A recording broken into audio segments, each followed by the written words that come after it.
Belgium is that before you move, understand that Belgium will give you a post-study visa. Every country has post-study visa. It depends now on which one which country you want to go. Switzerland will give you only 6 months to stay back and find a job. And when you move to Switzerland, you still have to stay for 6 months before you can start working as an international student. Do not forget the language issues. It's important. And if you look at the European Union now, it's only if you look at Europe, not the European Union, you are going to notice that I think it's only the UK, Ireland, and of course, the Netherlands. Somehow, UK and Ireland, I think they are the only two countries with English, right? That speaks English. I mean, English. Then, if you want to look at it again, the other one that comes close is the Netherlands. Netherlands have about 96, 97 English speakers. Yeah, you can work here without even knowing the Dutch language. But again, your chances of getting, it's going to be slim. So while you are moving here, note that you have to learn. Okay, you have to try to learn. Of course, it might be free, it may not be free, it depends on your situation. I always say this all the time. I've been saying it. Now, those going to Portugal, please understand that for you to even start your application, whether you've done it or not, if you are new to the channel, note that it's good to legalize your documents. Legalize your documents before you begin your application. Yes, do legalization. Now, it's possible that you can get admission without legalizing your documents, of course, but is it that easy? I think there are just few schools, one or two, maybe. I think Mino too. You can apply to Mino, University of Mino, without legalizing your documents, and you can do that later. But please do it now before you proceed with the legalization. Some schools are not going to have February intake. Right now, Sweden is open, but do not just apply to Sweden. Ask yourself, can you fund the program? I equally talked about avoiding programs that do not last at least a year. And I also said some particular countries like my own country, Cameroon, are not eligible for the SI scholarship. So before you apply, remember you have money to fund. And before visa stage, note that you need the money in your bank account. Okay, these are some little things that people do not know, and I'm here to share information. For Austria, what is the biggest challenge most people face now? Legalization. Authentication, verification, and legalization. Lack of appointments. All of these things cost money. So if you do not put this together, you may not, and again, some universities only have German taught programs. So figure that out, talk to experts, then before you begin, okay? Avoid applying for visas late because it's going to cost you more harm than good. Denmark, there is a new law. I have a video I posted. Do not apply to non-state universities because if you do, when you finish your program in Denmark, you cannot get stay-back visa. The video is there. Go and watch it. And also, this type of universities, your spouse cannot join you in Denmark. And more. The video is there. Now, we've talked about all of this. Let me tell you the biggest issue now in Europe. Immigration is behaving like this. Tightening.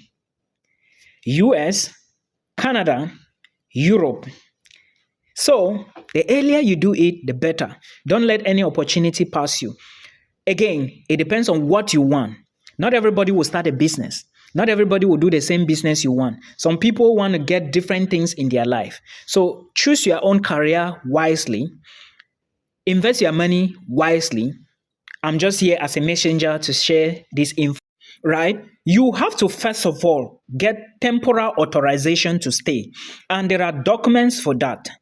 When you get temporal authorization to stay in Luxembourg, then you can now apply for what they call residence permit to migrate to Luxembourg. And that is where the Luxembourg immigration comes in. There is a video I did on the channel explaining all these details. If you do not know all of this and you plan your budget wisely, you know how your proof of funds is going to look like. I still see people talking about 14,000 euros for proof of funds to study in Luxembourg. It is not correct. The money has changed. It's around 17,500 euros right now. Living costs to study in Luxembourg is so big right now, guys. So always get this information. I know some people don't do research, they don't read, but please, try to stay focused. Go through front and back. Somebody was telling me they don't have data to watch videos. How do you intend to move abroad if you are not doing research, constantly checking updates? These things change every day. Okay, immigration procedures can change this day. Maybe by now, by next year, it's going to be a different ball game, and I know for sure that next year will not be the same. So that is for Luxembourg. Now, those going to Lithuania, also understand that when you apply for a school in Lithuania, there is a procedure. First, proof of funds have increased in Lithuania as well. The money before used to be around 6,500, 6,000. You are good to go. Okay, but right now you need about close to 8,000. Now, those who live in countries outside of their home country, like those in Cyprus, those in Turkey, those in Dubai, those in Thailand, Philippines, understand that if you have been living outside of your home country for over 2 years, you need to get a police character certificate. It's called PCC from that country. But if you are in your home country, like those in Cameroon and Nigeria, you will get it from your home country. Now, the method of legalizing this police character, this PCC, it's not the same for everybody, right? For example, let me share with you, I have a video I did already about this. Those who live in Dubai, your PCC is going to a different country. Those who live in Cameroon, your PCC is going to that country for legalization. Those who live in Cameroon, you are doing your own PCC in Cameroon and sending it straight to Lithuania. You understand? Then your school can take charge. But those in other places, it's not just those in Dubai. I did a video. Please check the video. You have to send it to, I think some people are sending to Denmark. Some people are sending to Poland. Then those in Dubai are sending to Latvia and so on. Check the videos. You do more research and you are good to go. That's for the PCC. Also, some people were asking me, Milton, is it compulsory that I do payment of my first tuition deposit? Of course, for Lithuania, you have to pay tuition for 1 academic year before you can get the confirmation. What's the name of this document? There is a document. When you pay, then you do your PCC, they confirm. You are going to get the document to apply for the visa, which is done on migrate. So put all these things and also consider money for flight. These are all little details that many people do not know because they don't do the research. And that is why I'm here. Okay? And if you think you need a call with me, you book from the video description box. You come to me, you ask your questions. I didn't start sharing this material today. I started 2021. All right? Some people actually think I move abroad just this year. No, it's not everything we share on the media. Right? Now, those who are going to Belgium, some people don't know they have to do blocked account. Most universities in Belgium, you may not need to apply with IELTS, but using the IELTS certificate guarantees your position. It's easy to get admission in Belgium with IELTS if your GPA is around 2.6, 2.7, 2.8 like that. Apply to many universities so that you can increase your chances of getting the offer. And please, if you are moving to Belgium, you are thinking of moving to Belgium, avoid applying for a program for masters that doesn't correspond to what you did at bachelor's. This is just an advice. Many people do not know this. But if you do it, it's going to affect you. Please avoid it. Asking about the tuition fee. Let's take the tuition fee. Remember, I told you before that tuition fee in the Netherlands is of 3 types. Now, let me break it down so you actually understand. Please get a pen so you can actually put these things together, okay? Now, let's go to the first one, which is what I did. When you get admissions to a school in the Netherlands, okay, the school would say that after your offer letter, you have to put every money in the school account. Your tuition fee for 1 year, your living costs for 1 year, your visa fee because visa fee, of course, is not for 1 year. This visa fee is for visa and residence permit attached together. Okay, that fee goes to the embassy. Then with your insurance. Now, when you pay this money, you will combine the total and pay to the school's account. Right? As soon as you pay to the school's account, there are 2 documents. Sometimes it can be more, but I'm talking from my own point and what I did.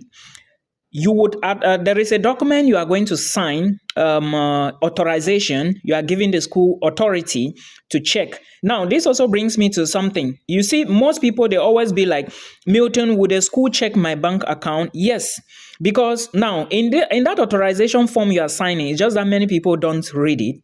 You are giving them authority that they can check any document they want to check. You understand? Now that's one document. Then there is another one called intercedent, I think something like that. But for these two forms, you must sign them to get your visa done, because it is the school doing your visa, not you. Now, in those particular institutions, when you get to the Netherlands, you are going to get accommodation. Then you go for confirmation of that accommodation. There is a place, a municipality or something. Then after that, they will give you some sort of a social security number, or a tax number. Then with that, you can now open a bank account. Then after opening a bank account, you send the details to your university. Then the university is going to now transfer the living cost. That living cost is money for your accommodation, your feeding and transportation, anything. They will now send it back to your account in your Dutch bank account.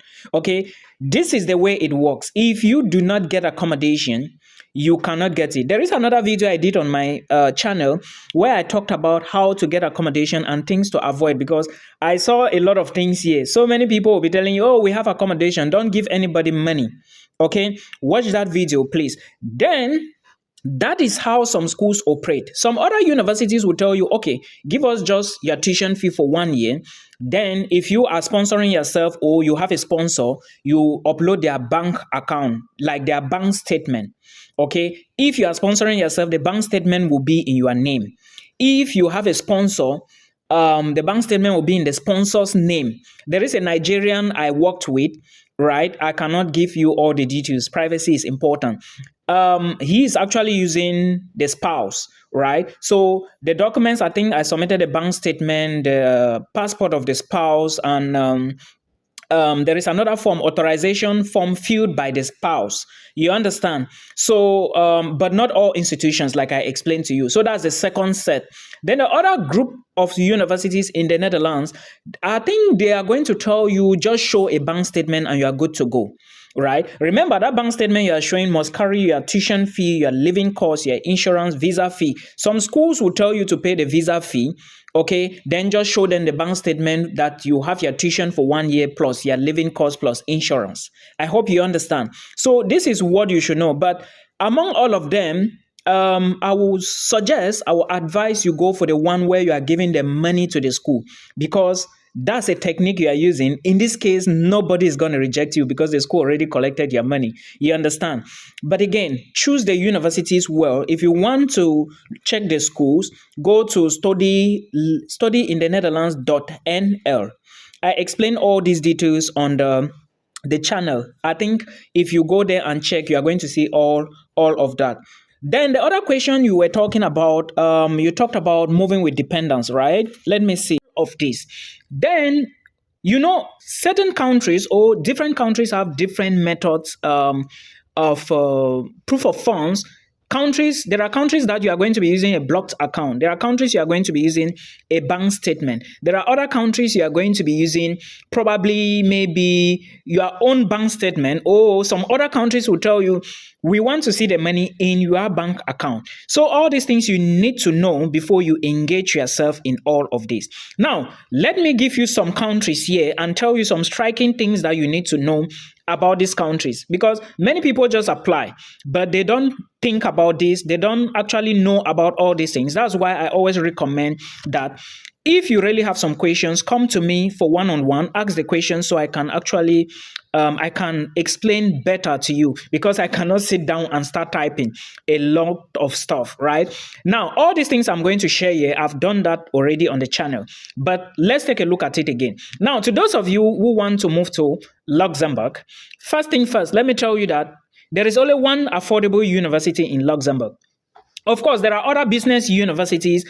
I see many people, they are like, Milton, I see many people talking about, some people come to me, they are like, many people are talking about jobs in Luxembourg. I want to apply. Look, there is something you guys don't know.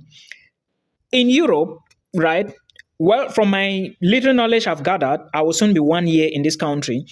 In Europe, employers will only bring you if you meet the skills. You cannot have O and A levels and you want to work for as a banker. It doesn't work that way. And these people will go ahead and twisting things, typing Microsoft documents and giving to you. You have to be careful, guys. It's not my place to go and start looking for people. I'm just sharing this material to help those who do not know. Now, before you think of moving to Luxembourg, ask yourself, there are procedures. You need documents. First, ask yourself, do I have the qualification? Also understand that there is only one affordable school in Luxembourg, which you can pay 200, 400 euros per semester, because there are, of course, 2 semesters in 1 year, and of course, 4 semesters in 2 years. So the first 2 semesters, you are going to pay 400, 400 each, or 200, 200 each. But it all depends too on the program, because the University of Luxembourg, which is the school I'm talking about, they do not have, all the programs are not the same. There is a program I saw which is 1,600 per academic semester. Now, when you go there, check. Also, those particular programs, some of them are not in English. Some are in English and French. Some are in German and English. Okay, so you have to be strategic here. Now, when you check all of that, also understand that since this is the only school in this country which is affordable, the competition is so big. Now, ask yourself, if this program is taking 30 students, will I be able to go in? And some people don't even know how powerful IELTS is. Yes, at the University of Luxembourg, it's the same thing for the University of Iceland. Because in Iceland, you pay just an administrative fee, and that is it. But people also forget the living cost. In Luxembourg, houses are expensive, guys. It's almost the same thing in the Netherlands, because here you need about 1,300 euros per month, according to the government, because it's not Milton you are going to be using, right? You have to show evidence to the government. So think about all of this. And also understand that you are going to do what we call... Okay, let's talk about these countries you've mentioned. You talked about places to go in February intake, not so? Okay, these are the countries you should consider. Countries that will be open, I'm just going to give them to you in random order. Then you can then decide on where you are going to go, all right, depending on your budget. But again, I'm going to come to the budget section, right, so I can better advise you. Now, these countries, also get a pen so you can jot down this the list I'm going to give to you. In case you are thinking of moving for February intake 2026, because of course we are already running out of 2025, then you should note that the first country is Sweden. Yeah, as I'm talking to you now, Sweden admissions is open, but remember that I said February, but Sweden, this intake is going to start in January. Okay, Sweden has 2 intakes, but this particular one is going to be in January 2026, and it's usually around the 15, like that. So you should note that before you go for Christmas break, you have to apply or put in for your visa application. And you are now saying that you want to move with your spouse. Please, I hope you have enough money. You were also complaining about money, but we are going to come to that section. Just hold on and listen to me. Then country number 2 you should put into your list is Switzerland. Okay, Switzerland is going to open its doors for applications around September. Yeah, but Sweden, like I told you, Sweden is already open now. I did a video a few days ago on the channel. Switzerland, also remember, Switzerland is the cheapest, I think one of the cheapest, but you should know that you need a blocked account. For Sweden, you also need to have the money in your bank account. Yes, if you have a sponsor who is going to give you some of the money, tell your sponsor to transfer the money into your account. Maybe things are going to change, okay? But as I'm talking to you for 2025, that is the procedure. There are other ways to show evidence of financial stability, which I'm going to tell you very soon when you choose a country. Now, we've talked about Switzerland. Sweden is here. Then another country that is going to be open for February is Lithuania. But among these 3 so far, Lithuania is the less populated. Lithuania, I think there are about 2 million. Yeah. Then also note that if you are also looking for February 2026, you should also consider a place like Germany. Germany does not have February intake, but you can study from April. They have October and April. It's not like in Sweden. Sweden have August, September, and then January. While Switzerland has September, October, and then February. Then the Netherlands, which is country number five, we have talked about Germany. The Netherlands is country number five, and yeah, the Netherlands, country number five. But the Netherlands is going to be expensive. Will you be able to have the money? And you cannot move to the Netherlands immediately with a family, but after 2 months, they can join you. Then for Germany, you cannot move with family as well. They can join you later. For Lithuania, you can't move with family. So among these, you can only move to Sweden with your family. So now let me hear your own part. First, before we talk about you, let's talk about the budget.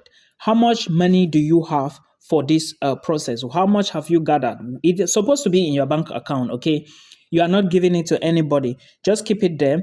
Then, in case you have to do some services, one or two, you should start paying people from there. But be careful. Make sure your money is in your bank account. The millions you have to use for the process. Now, let's talk about it.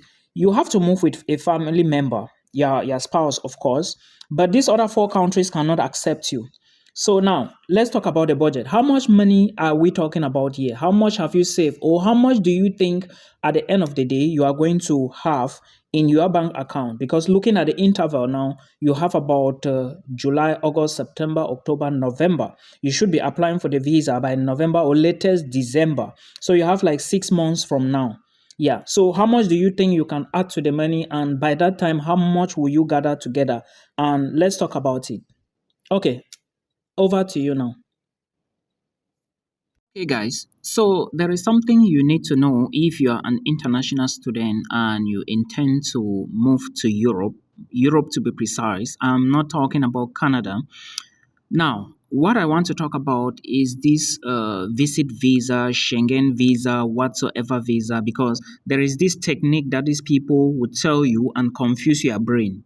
Okay, the visa you are going to use to come to Europe, which has a validity of like 90 days, maximum you can stay with a visa in Europe is 90 days, but it's going to be within a period of each 180 days. That is to say, if you get this visa for 5 years, you can only come to Europe and live like stay for maximum 90 days, which is 3 months. Then you exit. Then after 180 days, you can come to Europe again with that same visa. Now, this visa is called a Schengen visa, and most people will be telling you, oh, I will do business visa for you. I will do family visa for you.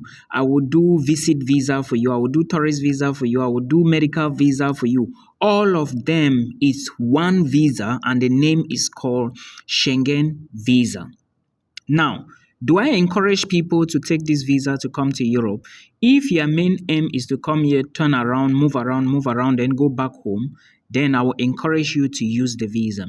However, understand that you cannot work with this visa in Europe. Anybody telling you, I repeat, anybody telling you, oh, when you come here, you are going to convert it. When you get here, you are going to see reality. For you to work here, you need documents. Now, for you to get those documents, they need to see your visa.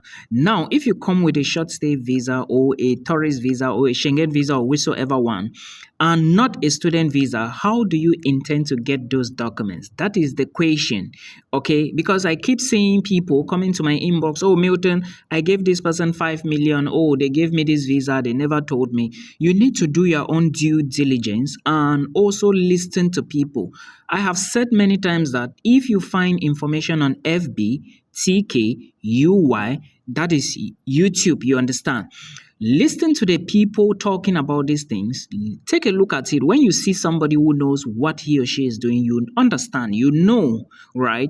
So I always say it, even me, if you watch my video on YouTube, make sure you do your own due diligence because these things do change. Like right now, as I'm talking to you, there is an update that I'm going to bring very soon for Norway.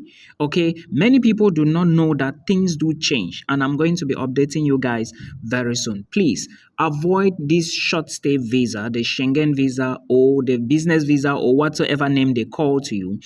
avoid the visa. The best type of visa I will encourage you is the study visa. However, it's not everybody who can fund the study visa, who have the finances, who have the academic background. So in this case, I will say that if Aduro is not a problem to you, if you think moving here and maybe getting through asylum, asking for Aduro, it's not a problem to you, then take it. For me, it is a problem for me because I have my own priorities in life. Everybody has what they need. But before you take that visa to come here and ask for Aduro, ask questions, read about Aduro. It's very, very important. I am repeating this because I know these things. And if at the end of the day you don't read about it, you might just jump into the pothole. Now, I think for more information, you can check my YT channel. Pick everything I say on my YT channel, very important, and always remember that Milton said this. Then you do your due diligence. If you need a call with me, up there, you check up there below my pictures, right? Good luck and see you in Europe this September.